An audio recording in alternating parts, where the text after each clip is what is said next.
OpenAI, I mean, you seem somewhat frustrated with them. You were one of the big contributors early on. The reason I am the reason OpenAI exists. How much money did you give them? I'm not sure the exact number, but it's some number on the order of $50 million. Man, fate loves irony, next level. So I used to be close friends with Larry Page, and I would stay at his house, and we'd have these conversations long into the evening about AI, and I would be constantly urging him to be careful about the danger of AI, and he was really not concerned about the danger of AI and was quite cavalier about it, and at the time, Google, especially after their acquisition of DeepMind, had 3/4 of the world's AI talent. They had obviously a lot of computers and a lot of money. So it was a unipolar world for AI.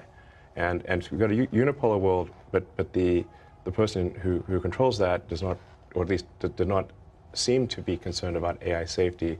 That sounded like a real problem. So, and then the final straw was Larry calling me a speciesist for being pro-human consciousness instead of machine consciousness. And I'm like, well, yes, I guess I am. I am a speciesist. So you helped to the creation of OpenAI. You put in as much as $50 million.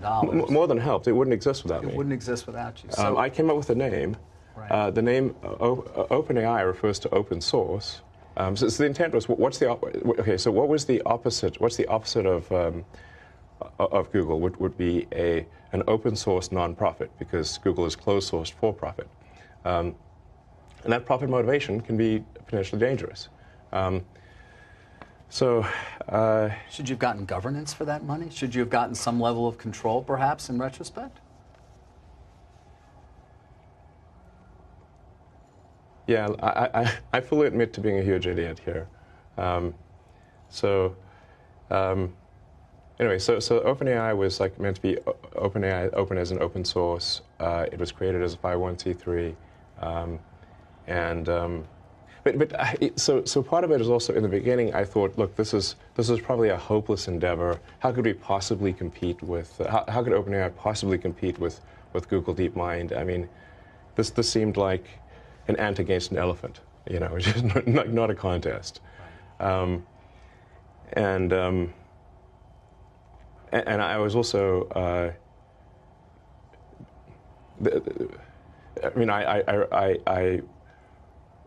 was instrumental in recruiting the key scientists and engineers, most notably Ilya Sutskever.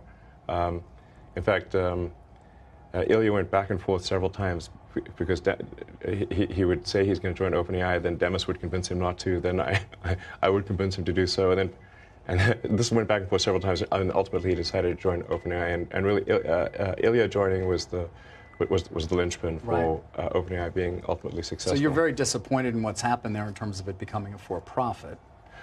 Did you take any action? Sue them in some way? I do think that there's some. Look, it does seem weird that something can be a non-profit, open source, and somehow transform itself into a for-profit closed source. I mean, this would be like let's say you funded an organization to save the Amazon rainforest, and instead they became a lumber company and chopped down the forest and sold it for money. And you'd be therefore like, well, wait a second, that's the exact opposite of what I gave the money for. Yeah. Is that legal? That doesn't seem legal. And if it is, and in general, if it is legal to start a company as a nonprofit and then take the IP and transfer it to a for-profit that then makes tons of money, shouldn't everyone start? Shouldn't that be the default? Right. And then I also think it's important to understand the when push comes to shove, let's say they do create some digital superintelligence, almost godlike intelligence. Well, who's in control? Yeah. And what exactly is the relationship between OpenAI and Microsoft? And I do worry that Microsoft actually may be more in control than, say, the leadership team at OpenAI realizes. I mean, Microsoft, as part of the Microsoft investment, they have rights to all of the software, all of the model weights, and everything necessary to run the inference system. So they essentially have a great deal of control. At any point, Microsoft could cut off OpenAI.